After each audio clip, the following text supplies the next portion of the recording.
Welcome back, everybody. Episode 10 of Ask the Collective. My name is Rich Brubaker, founder of Collective Responsibility. It's great to have you back.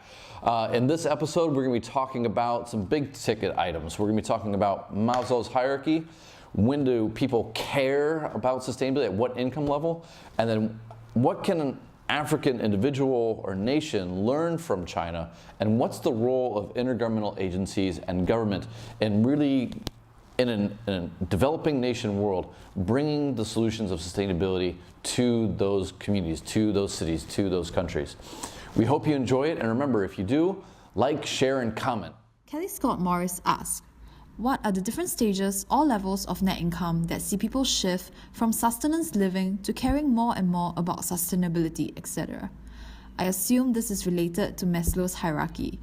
At what income levels does concern for the environment go exponential? Kelly Scott Morris, thank you very much for your question. I know you want a data-driven answer, and there's two pieces of data that I will bring to this. The first one is that 12,000 appears to be the magic number that I've seen quoted, I won't say widely because there's not a lot of research I've seen on this, but what I've seen is 12,000, and I'll link a couple of articles down below for you. The second thing is there's a few happiness indexes that kind of come out on a yearly basis. And what you see is usually a scattergram, and actually we will post a link down below, and if we can, I'll try and put a picture right here of the chart that I'm referencing, where basically you see a spectrum of, kind of happiness against income.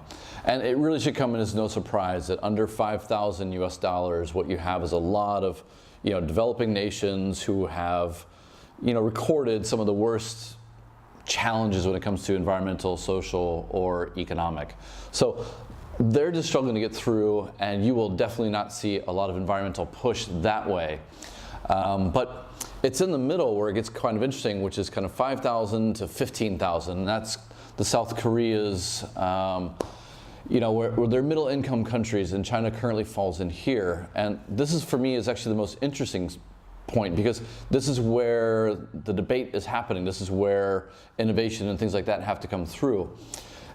At the higher end, when you get over 15,000, well then, Switzerland, US, UK, Germany, hey, go figure, they're the ones talking about environmentalism in a way that I know that you tend to not appreciate it, or tend to say it's too emotional, too ideological, it's not real. So focusing on this $5,000 to $15,000 range, this for me is a sweet spot, because, okay, at the higher end you have time for some ideology. You have some time for a bigger thought like, oh, I wish that we could save X, Y, and Z. But at the practical level, they're dealing with water, food safety, air quality, education, healthcare. And at that point, and I'm going to use China as a reference. I'll use Thailand as a reference, Jakarta as a reference. Like, there are issues, specific issues, that they will then say, we need to change. Or they will say, I will buy better. Or, so that starts to happen at that level. To which I would add, in this space, it's not just about income. Of course, income is important. But as we've seen with various protests in Cambodia on the factory floors, it becomes something bigger than just income. And actually, what happens is, it's kind of a trade-off. For a while, you're saying economic development is primary, and we'll put social, environmental behind that for the time being. But if the crisis, or if the catalyst becomes too personal, too big, and it moves quick enough, the income part, the economic development part, can actually take a back seat, as we've seen in Cambodia on the factory floors, as we've seen in China when it comes to air quality, air pollution, and energy policy starting to change, as we've seen with PX plants in parts of China, as we see with incinerators in parts of China. Like, they need these things. Economics is not above the $12,000 range for specific cities. Maybe at the country level, it's getting closer, but if you go to Guizhou, it's a whole different story. So it's more than income itself. It often, and that's why in that $5,000 to $15,000 range, where I find this to be interesting is that you can't use the same solution set, the same mindset as you would for the 15,000 and above. It can't be carbon treaty, carbon taxes, save polar bears. It has to be very focused on tangible local issues, and it has to be driven by local challenges, politics, stakeholders, and ideas. 15,000 and above tends to be compliance focused. We should do this better. You should do this or you'll get fined. 5 to 15,000, innovation. This is where I think China is basically ground zero for what we'll see in the future of buildings, energy efficiency, food safety.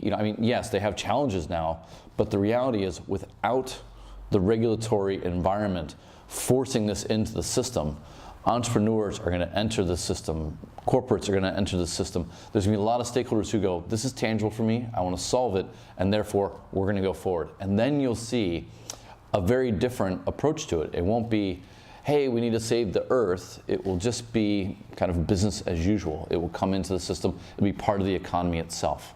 So Kelly, thank you very much for your question. I hope that answers it. It's not as much data as I'm sure you're looking for, but I also think that this is an issue that goes far beyond the data, as I talked about last time in the Catalyst for Change. So we'll link up the articles down below for you, and more than happy to follow up with another question if you should have it. Hope Okoronkwo asked, based on your experience in Asia, do you have any suggestions for how to support and fund sustainability improvements in Africa? What do you think about including environmental obligations under loan or financing agreements received from international institutions, enforced by penalties for failure to comply? All right, Hope, thank you very much for your question. And this actually links back to Kelly's question as well, and it gets back down to, if you're in the $5,000 to $15,000 range in a specific country or as a continent, then this becomes a much more nuanced conversation. But let me start with subsidies and regulations and international development. I am personally a believer that it is okay to start a movement or start a transformation, in say technology, in economy, in whatever it may be, to fix the challenge that you are particularly worried about.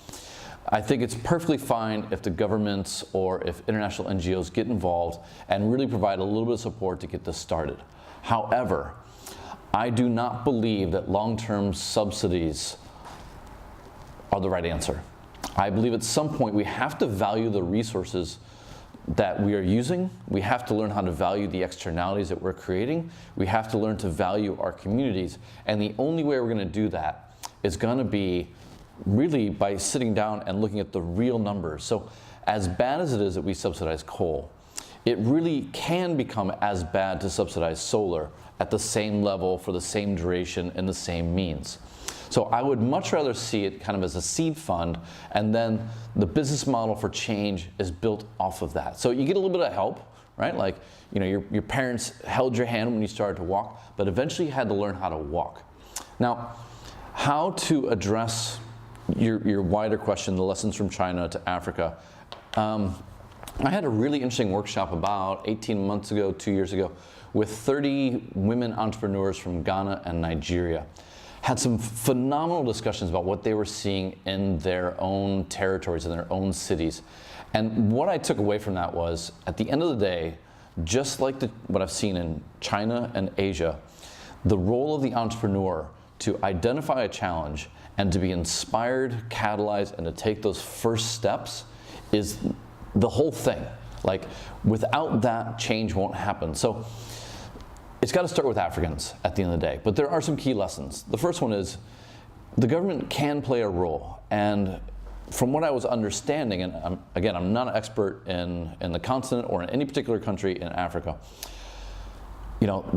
Nigeria, Ghana, Ethiopia, they all have different constraints, they all have different mechanisms. And one of the things that was being said was, when it comes to the Chinese coming into Africa, some countries did it very well. What they did was kind of like what Malaysia did. Ethiopia also put in these governance structures that said that the Chinese level of investment, the level of management, the balance has to favor Ethiopia.